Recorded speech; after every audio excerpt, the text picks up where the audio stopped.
Hello and welcome to In Motion, the COMPASS podcast. COMPASS is the Community Planning Association of Southwest Idaho. We plan for the future of Ada and Canyon counties and aim to give you the most up-to-date information on what's being planned in your area, updates and information regarding the region's long-range transportation plan, Communities in Motion 2050, and to keep you in the loop about COMPASS events so that you can be involved in the future of transportation here in the Treasure Valley.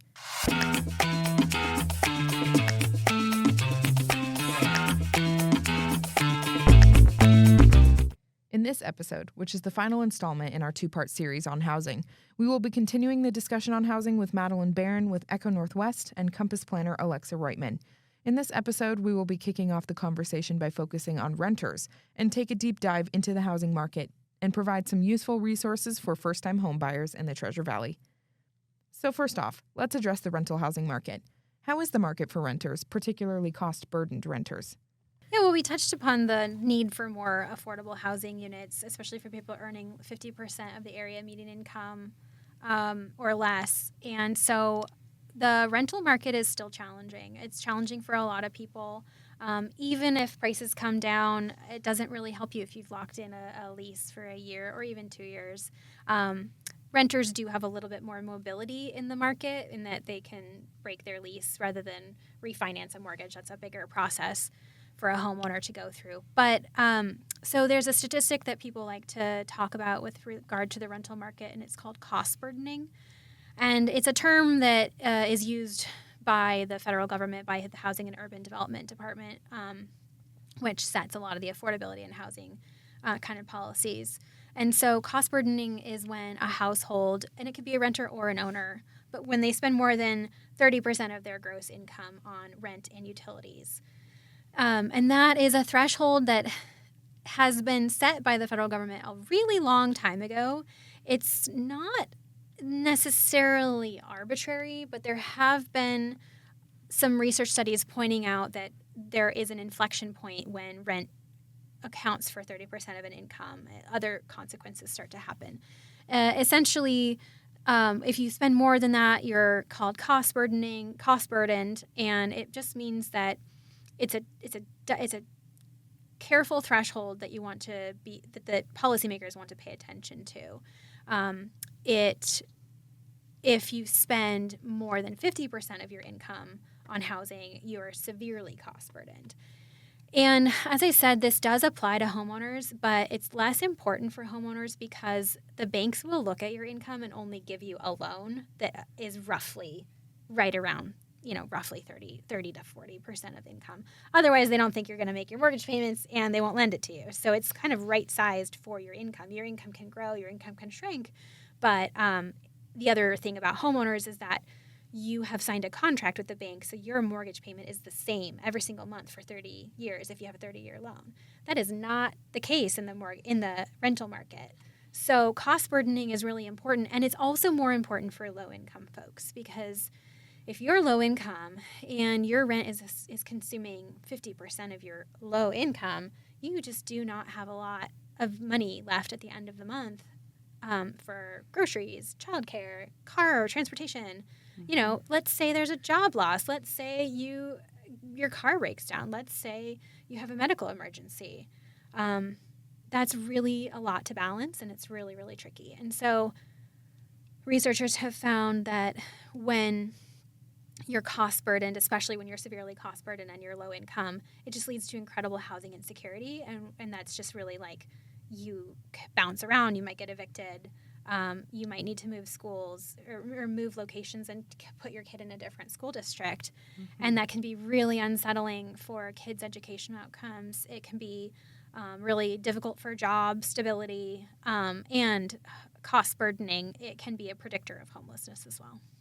So is there a way to avoid cost burdening, either as like a buyer or renter or someone who's kind of contributing to the housing market and creating housing? There's a couple of ways. I mean, it's both. There's two sides of the denominator. There's an income side, and then there's a housing cost side. So you can increase incomes. You can encourage people to grow their incomes or to have anti-poverty efforts. That's certainly a choice and a path that policymakers can follow. But then you can also try to expand the choice of housing so that people can self-sort into the housing that meets their needs.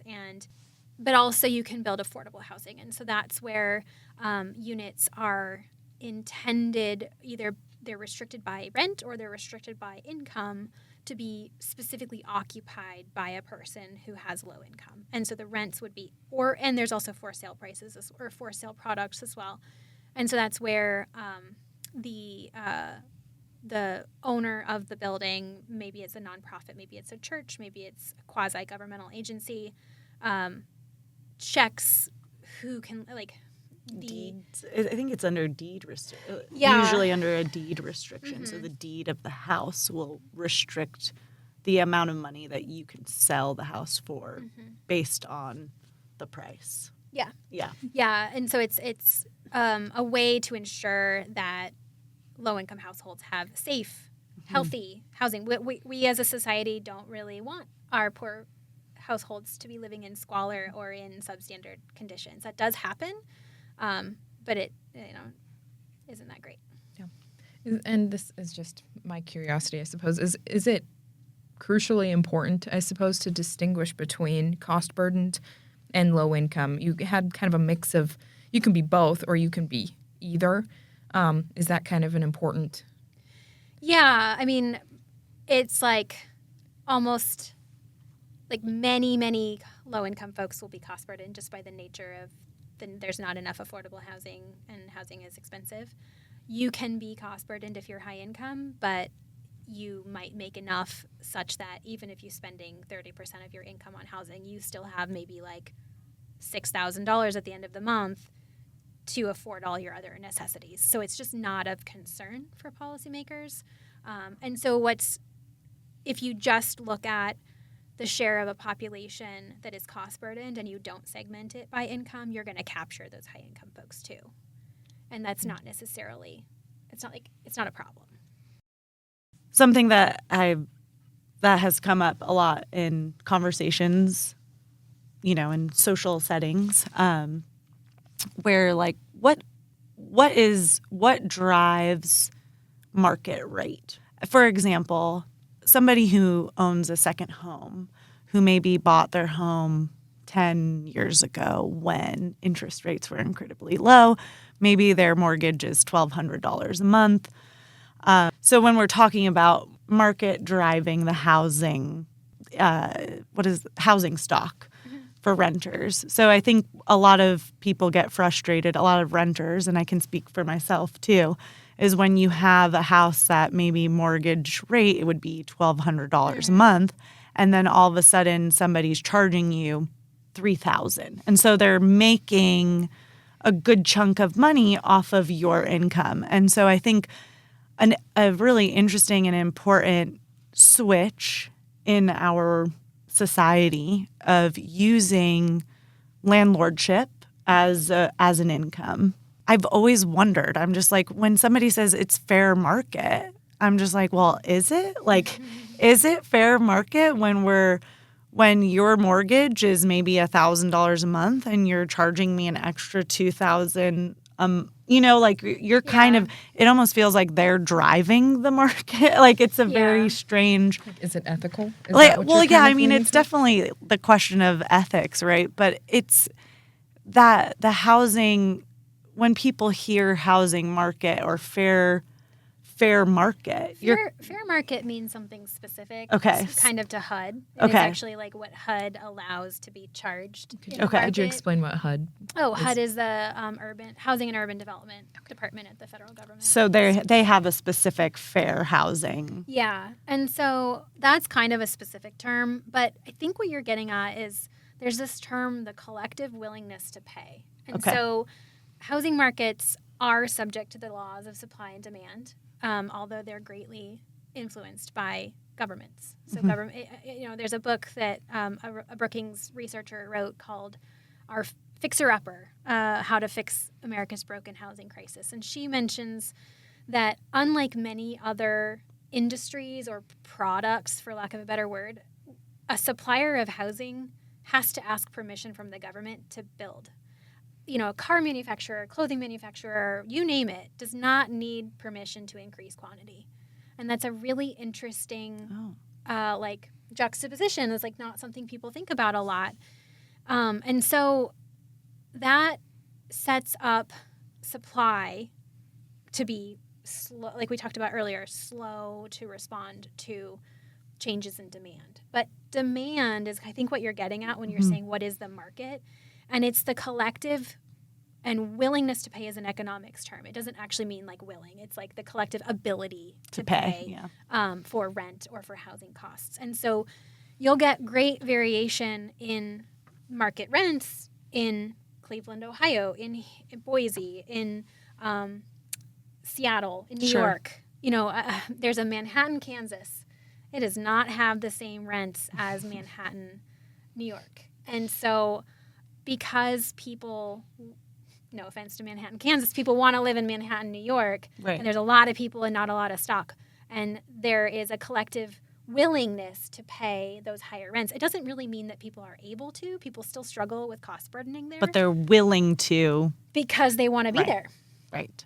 And so it also matters, and it's a little bit, there's another economics term called endogeneity, which just means that the relationship goes both ways. And so because it costs a lot to live there, you have to earn a lot to live there. And San Francisco has come up against this problem. Seattle has come up against this problem too, where it gets shut off to people. Some people can't afford to live there, even if they were born and raised there. It becomes a really big problem because we need people from all walks of life. We need teachers and firefighters, and we need janitors, and we don't want people commuting. I mean, we as a society don't want people commuting an hour both ways to go to work because they can't afford to live where they work. That's not good for like nature and emissions and traffic and mental health. I mean, physical health is not good for a lot of different things.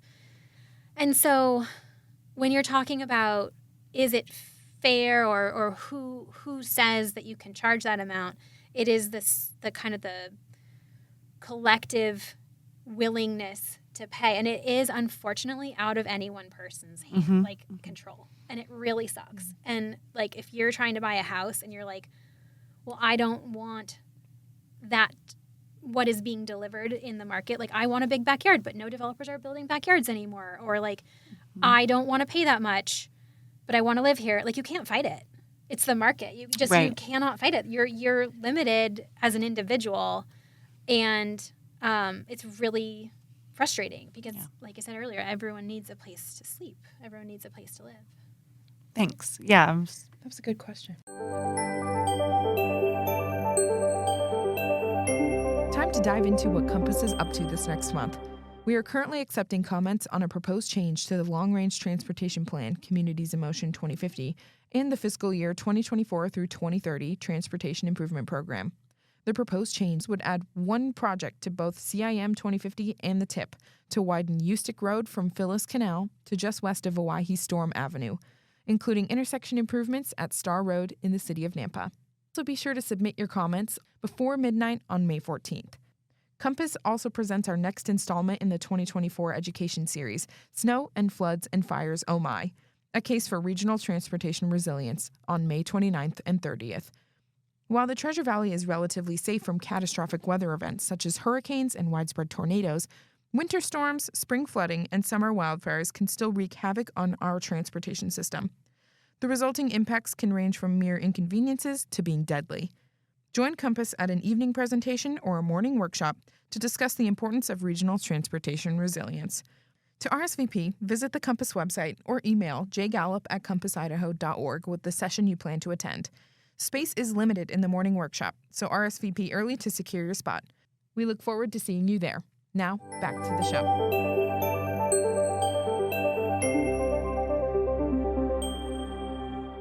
I'll just open this up to both of you. I think this was leaned towards maybe Alexa, because you're a resident of the Treasure Valley. Do you have any advice for first-time home buyers in this area or folks that are wanting to move to the Treasure Valley? Like, what's the best piece of advice that you could give them? Yeah.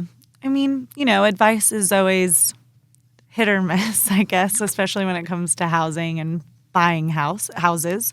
But a couple things that I thought of immediately were just the resources in our area. Idaho Housing Finance Association is a fantastic resource, and they are a resource to the whole state, not just the Treasure Valley. So that's really awesome. And they have a suite of resources for first-time homebuyers. That is educational workshops, counseling services. They have down payment assistance. So Idaho Housing Finance Association, which is also known as IHFA, since we're making sure that everybody knows the acronyms here. They really try to tailor it to your needs. And so I think that's always a good place to start, is just with your local resources. Also, for other first-time home buyers, there are other nonprofit organizations specific to our area. NeighborWorks is one of them, as well as LEAP Housing. And so they work specifically with providing that supply that Madeline was talking about for incomes that are people who are earning lower incomes than the 100% area median income. So potentially those people who are 50% of the area median income. So they are specific to those incomes. People who are out of those incomes and higher cannot buy those houses. So I think that's really important too. Also recognize that there are resources for that. On the other hand, I think going back to some of the things that Madeline said earlier around preferences, right? So the Treasure Valley is expansive in different types of housing. So it's what do you prefer to live in? Do you prefer a single family home with lots of land and lots of acreage and kind of more privacy? Then there's that for you, but you're going to have to find that in, maybe potentially in Caldwell or Middleton, or Eagle or something like that, where maybe you're accustomed to apartment living and you prefer living in a condo. So you want to make sure that you're tailoring your preferences to your needs. So I think that's the best advice that I could give to somebody who's maybe new to the Treasure Valley or who's considering buying a home for the first time, is really dig deep and decide where you want to live for 30 years. So in regards to Compass being a resource, what I really enjoy about working at Compass is that we are the regional council for Ada and Canyon County. And that council is also made up of elected officials. And so I think that is a huge resource for people who are residents of Ada and Canyon County, because you elect those officials who sit on our board. And so by reaching out to them and telling your concerns, that's always a great step of advocacy for yourself or for your children or for your friends to use as a way to get your message across and what you're concerned about. So the more they hear from you, the more our board is informed of what their residents or constituents are concerned about. And so then that way, when they come to our board meetings, they're able to speak for their community in an honest and authentic way. Absolutely. And we offer, we've done population estimates for a very long time. Yes, thank you for reminding. Yeah. Yeah. And we also do, we have an amazing geographic informational systems team that can do mapping. Mm-hmm. We have our development monitoring report and our regional housing coordination plan for that's just accessible to anybody and everybody who wants that information or needs it. So Compass is definitely a great resource for. Yeah, I think it's a good place to just get information, right? So, and what this housing coordination plan is starting is for us to figure out how do we measure growth? How do we measure progress? How do we measure how well our region is performing in housing production? So how do we do that? We haven't gotten there just yet, but that's what the work group is going to be working on as well, is how do we ensure that those performance measures are telling us, okay, we're this low, or we're this high, or here we are. Yeah. Where to go from here. Where to go from here. So speaking of that work group, so the plan describes a vision for housing development in the Treasure Valley developed by the COMPASS Affordable Housing Advisory Work Group. Could you just talk a little bit about that work group and then the vision? Yeah. So I would say that it is high on the experts as well as the developers who are doing the work, the policymakers who are doing the actual work around housing. And it also is made up of other member agencies. So that can look like planners of Ada and Canyon County, for example, or planners from the local cities and the counties. That can also look like housing authorities as well. That can look like nonprofits. Like I said, people who are really in the weeds doing the work. And so that's really important when it comes to our work groups, is just making sure that we have the people who are doing the work. So then that way we're all collaborating in a way that is productive and effective for not just our member agencies, but just what we end up producing as well for information. Absolutely. And so now that this plan is done, what is COMPASS going to do with it? So, what are the next steps for COMPASS and its housing partners? Okay. Well, one of the first items to do is to continue the work group that started with the regional coordination plan. So there's a huge need for education and training in the Treasure Valley, and that could look and mean different things. So why Madeline is here today is because she's here for one of our education series. And so we at COMPASS, we tailor those for both residents as well as the planners and the experts in the field. So then that way it can be as a training opportunity for those people. And then I would say this is the phase one. So part of what the housing work group will do and what our board and will do as well is to figure out what our phase two will be and how do we integrate housing into our Communities in Motion 2055. Awesome. And that's the upcoming long-range transportation plan after Communities in Motion 2050. So lots of good things. And I have anything else to add, you guys? It's been a pleasure talking housing with you both. Yeah, Yes. Thank you. Thank you, Madeline and Alexa, for your insights on the housing market. If you'd like to read the Housing Coordination Plan and see the data for yourself, please visit our website, compassidaho.org. Stay tuned for future episodes on your favorite streaming platform. If you have any ideas for future episodes or if you would like more information, email us directly at info@compassidaho.org. Thanks for listening. Drive safely, Treasure Valley.